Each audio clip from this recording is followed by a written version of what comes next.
la conquista de los pueblos americanos durante el siglo XIV a manos de los españoles y portugueses, el llamado Nuevo Mundo dio muchos productos hasta entonces desconocidos entre los países de Europa y Asia.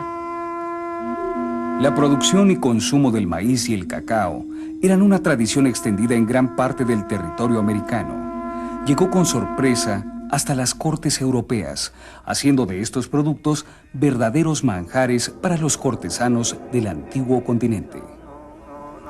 Diferentes especias y nuevos sabores como el jitomate, el aguacate, el mango, el mamey, la papa y otros cultivos de origen americano fortalecieron la idea de que en América todo era exótico y fuera del mundo hasta entonces conocido.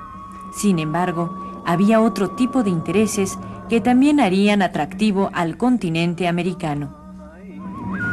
Posterior al descubrimiento de tierras nuevas por conquistar, se dio el descubrimiento de las minas de oro, plata, bronce y cobre, que abundaban en algunas regiones del continente recién dominado.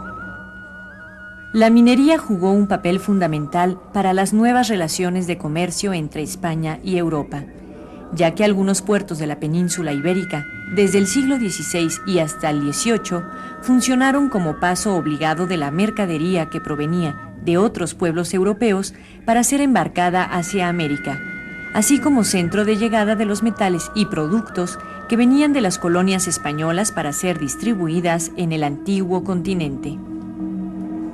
El auge de la minería en América se inicia con el descubrimiento de ricos yacimientos en el año de 1545 y alcanza su punto más productivo en la década de 1570 hasta los primeros años del siguiente siglo, es decir, el siglo XVII.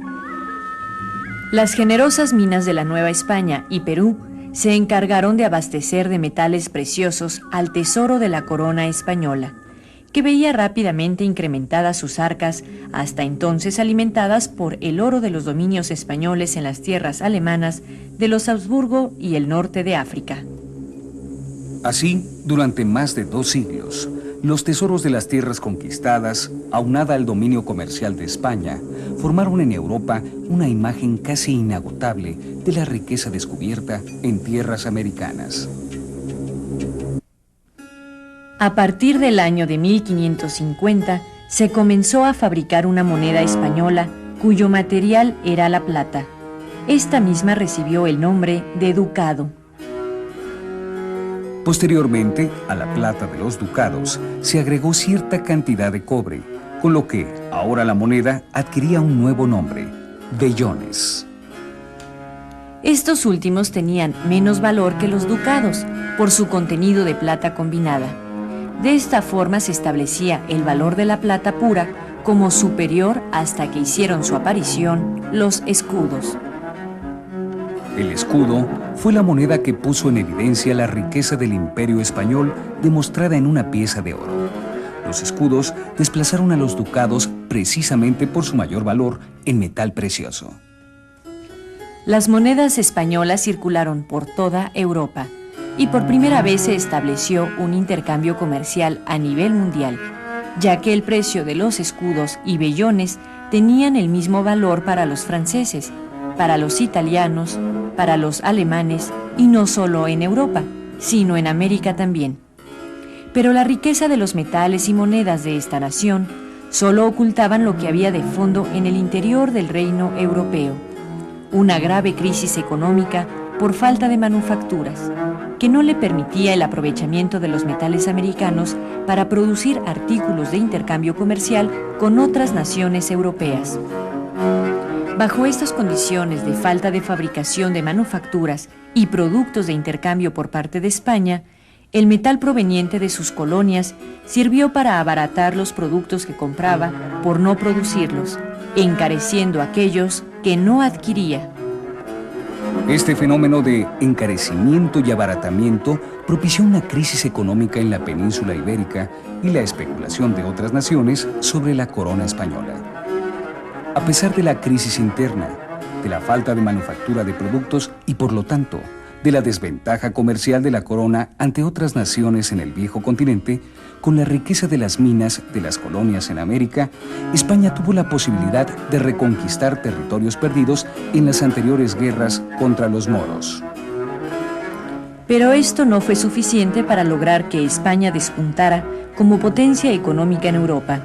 Si bien es cierto que el oro de sus monedas llegó a unificar la economía de Europa entera, la falta de una industria de manufactura propia, además de la división interna del reino, en regiones que se rebelaban contra la corona, como lo fueron Castilla y Aragón, hacían mella en sus condiciones sociales, económicas y políticas. Cuando Felipe II sube al poder, España se encuentra debilitada económicamente por esta falta de competencia mercantil, hecho que la hizo depender de los principales centros comerciales del siglo XVI, Amberes en Bélgica, Flandes en Holanda. Aunada a esta problemática interna, la codicia de Inglaterra le causó grandes pérdidas a la corona española, entre las que se encuentra la derrota de su armada invencible con la que comenzaba a escribirse la caída de España. Junto a las derrotas militares, España veía amenazada la fuerza económica de la especulación que muy pronto habría de imponer sus condiciones al gobierno del nuevo monarca, Carlos II. Fernando Brodel, en su libro El mar Mediterráneo en la época de Felipe II, nos menciona: antes de los viajes al Perú, se podía guardar mucha riqueza en poco espacio. Pero ahora, su misma abundancia ha abaratado al oro y la plata. Se precisan enormes cofres para transportar los que antaño se podía haber llevado envuelto en una pieza de tela. Uno de los fenómenos provocados por la llegada de grandes cantidades de productos y metales desde las Américas a las tierras españolas y de ahí a las europeas fue la especulación.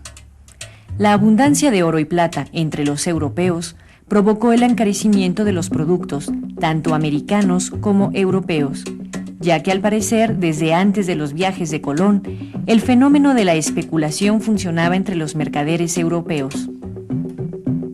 Durante las celebraciones de las ferias, estos comerciantes acordaban, antes de comenzar a vender, precios con valores monetarios que convenían a sus intereses y no valores reales de las mercancías. Esta forma de comercio especulativo funcionó muy bien para los banqueros del sur de Italia. Estos banqueros se iban constituyendo en las empresas comerciales encargadas de manejar precios y mercancías de Europa y de América. Su poder haría que la corona española se endeudara con préstamos, tratando de aprovechar las minas de sus colonias americanas sin fabricar productos internamente y sin poder competir en el mercado europeo.